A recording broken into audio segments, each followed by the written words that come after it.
तो मैं हम लोगों का खेल ही यही होता था शुरू से भी कि एक माइक लेके अस्सलाम वालेकुम, आप क्या हाल है, एक पूरा स्टेज शो कर रहे हैं, एक इंटरव्यूज कंडक्ट कर रहे हैं। तो वही शौक फिर आगे मैंने लेके चली। आप अभी भी जाके गूगल पे सर्च करें सनिया जैदी लिख के, तो आपको बहुत सारी सी इन्फॉर्मेशन मिलेगी। मैंने 2011 का वर्ल्ड कप कवर किया है, मैंने जयसूर्या का, सचिन तेंदुलकर का, ब्रायन लारा। अस्सलाम वालेकुम नाज़रीन, WM न्यूज़ के साथ मैं हूं आपका मेज़बान नसरुल्लाह नज़ीर। इस वक्त हमारे साथ मौजूद हैं मुल्तान की बाहिम्मत बाहौसला खातून, जो कि नाबीना होने के बावजूद इन्होंने मैथ्स कॉम में मास्टर किया है और आज बड़े बाइज़्ज़त बावकार तरीके से रोज़गार कमा रही हैं और बड़े से बड़े सहाफ़ियों, तज्ज़िया निगार और स्कॉलर के लिए मेंटोर हैं। तो आइए जानते हैं इनसे कि ये किस तरह से नाबीना होने के बावजूद बच्चों को पढ़ाती हैं और घर के टास्क परफॉर्म करती हैं। तो आइए जानते हैं इनसे इनकी कहानी इन्हीं की ज़ुबानी। अस्सलाम वालेकुम। वालेकुम अस्सलाम बेटा। सबसे पहले तो आपका बेहद शुक्रिया, आपने आम न्यूज़ हब के लिए टाइम निकाला। अब मुझे ये बताएं कि आप बाय द बर्थ नाबीना थी या कोई इंसिडेंट पेश आया जिसने आपसे आपकी बहनाई छीन ली?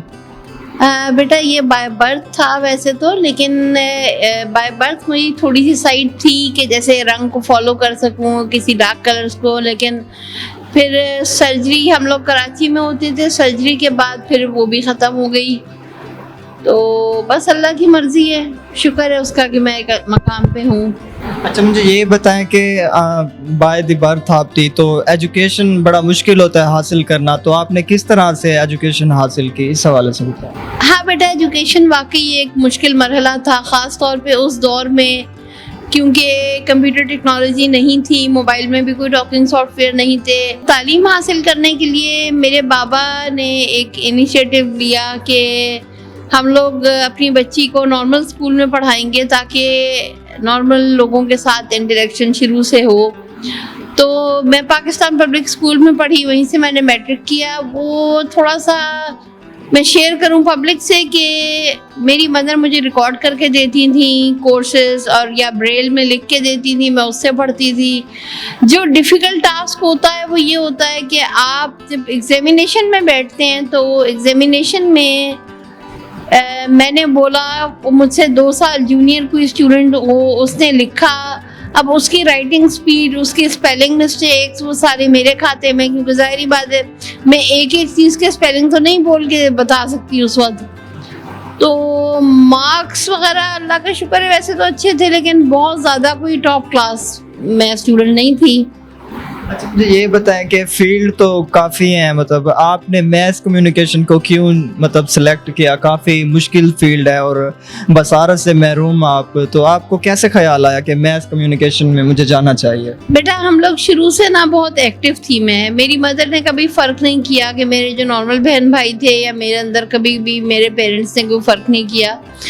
तो हम लोगों का खेल ही यही होता था शुरू से भी कि एक माइक लेके अस्सलाम वालेकुम, आप क्या हाल है, एक पूरा स्टेज शो कर रहे हैं, एक इंटरव्यूज कंडक्ट कर रहे हैं। तो वही शौक फिर आगे मैंने लेके चली। आप अभी भी जाके गूगल पे सर्च करें सनिया जैदी लिख के, तो आपको बहुत सारी सी इन्फॉर्मेशन मिलेगी। मैंने 2011 का वर्ल्ड कप कवर किया है, मैंने जयसूर्या का, सचिन तेंदुलकर का, ब्रायन लारा का। पूछना चाहूँगा कि आप अपनी अचीवमेंट्स भी बता दें नाजरीन को, आपकी ज़िंदगी की पहली अचीवमेंट्स क्या थी और उस पर।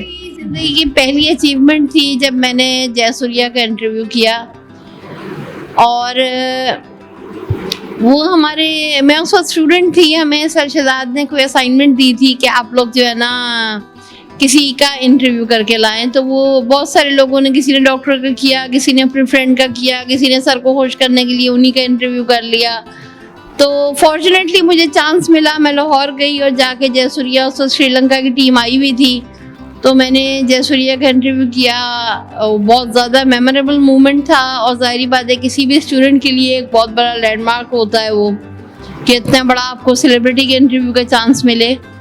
मुझे ये बताएं कि फैमिली की तरफ से आपको कितनी सपोर्ट मिली, और ससुराल की अगर बात करें या आपके जो शोहर थे वो कितने सपोर्टिव थे आपके साथ? ससुराल के बारे तो मैं कुछ नहीं कहूँगी। मेरे हस्बैंड कोऑपरेटिव हैं, ऑल्दो कि उनका ताल्लुक ज़रा विलेज से है, तो उनकी सोच थोड़ी डिफरेंट थी शुरू में, लेकिन मेरे पेरेंट्स ने उनको कहा था कि भाई हमने इस बच्ची को खुश करने के लिए, इसको हैप्पी लाइफ देने के लिए उस तरह आज़ादी दी है।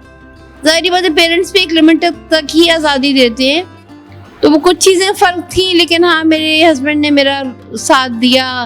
अब कवरेज के लिए भी अब भी कभी जाऊँ तो मेरे साथ जाते हैं प्रेस कॉन्फ्रेंस वगैरह में। और मुझे ये बताएं कि आप एट अ टाइम घर के टास्क भी परफॉर्म करती हैं और बच्चों को भी पढ़ाती हैं, तो किस तरह से ये सारा कुछ मैनेज कर लेती हैं आप? एक्चुअली बेटा एक चीज़ मैं जो पब्लिक को बताना चाहूँगी, किसी भी ऐसे शख्स के लिए टाइम गुजारना थोड़ा मुश्किल होता है कि जिसको नज़र नहीं आ रहा। देखो आप इधर बैठे हुए हो, आपको पंखा नज़र आ रहा है, आपको चेयर्स नज़र आ रही हैं, आपको अपने फेलोज नज़र आ रहे हैं, किसने क्या कपड़े पहने हुए हैं, कौन क्या कर रहा है। तो एक ऐसे शख्स के लिए कि जिसको दुनिया में कुछ नज़र नहीं आ रहा, थोड़ा टाइम गुजारना डिफ़िकल्ट होता है। अब वो पॉजिटिव टाइम गुजारने के लिए अच्छा है कि मैं घर के भी कुछ काम खुद से सरअंजाम दूँ। ज़ाहिर बात है वो हर खातून को खुद से करने होते हैं, वो टोटल काम आपका मेड तो नहीं कर सकती ना। तो फिर मुझे कुकिंग का शौक़ भी था। जब मैंने जॉब शुरू की है तो मेरी जॉब थी झंग में, तो वहाँ पे मेस नहीं था, हॉस्टल था। तो मैं अपनी फेवरेट जो भी चीज़ें होती थी मेरी मदर मुझे बना के और दे देती थी, मैं पूरे वीक वो खाती थी, कोई मसला नहीं था। लेकिन मुझे उस लम्हे में रियलाइज़ हुआ कि अगर मुझे खुद पकाना आता होता तो मेरा कुछ टाइम भी अच्छा गुजर जाता। तो शुरू में मैंने इलेक्ट्रिक स्टोव पे प्रैक्टिस की, लेकिन उसके बाद मुझे पता चला कि नहीं यार इलेक्ट्रिक स्टोव से वो टेस्ट नहीं आ रहा।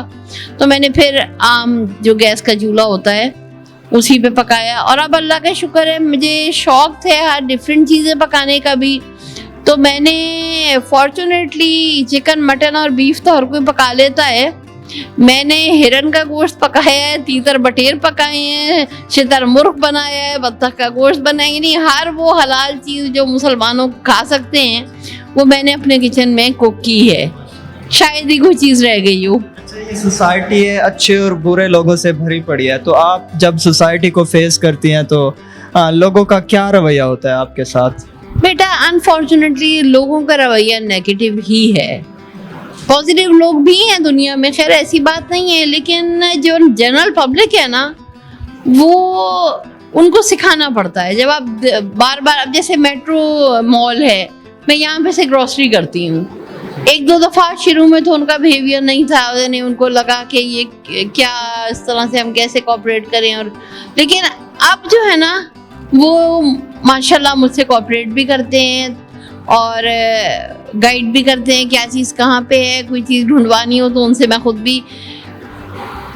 जो सोसाइटी के रवैये की बात है, मैं आपको एक छोटी सी एग्जांपल दूं कि पाकिस्तान में कोई आता है मिलता है तो वो आके पूछेगा आपने मुझे पहचाना। भाई ये तो सोचो कि जो आपको देख नहीं रहा वो आप उसके रिश्तेदार तो नहीं हो कि वो आपको पहचान लेगा आवाज़ से। अच्छा, फिर मिसालें देना शुरू कर देते हैं कि जी फलाना जो नाबीना शख्स है वो पहचान जाता है। तो वो इंटेलिजेंस तो हर एक की डिफरेंट है ना। आप किसी से ये एक्सपेक्ट करो कि वो आपको बगैर देखे पहचान ले तो ये बुरी बात है। इसकी मिसाल मैं आपको कंपैरेटिव दूंगी कि मैं जब फॉरेन प्लेयर्स से मिलती हूँ ना तो आके वो अपने इंट्रोडक्शन पहले करवाते हैं। Hi I am Jayasuriya from Sri Lanka, hi I am Sachin Tendulkar from India. तो एक ब्रीफ इंट्रोडक्शन हो गया, आपको मालूम हो गया कि आप बात किससे कर रहे हो। So much ma'am.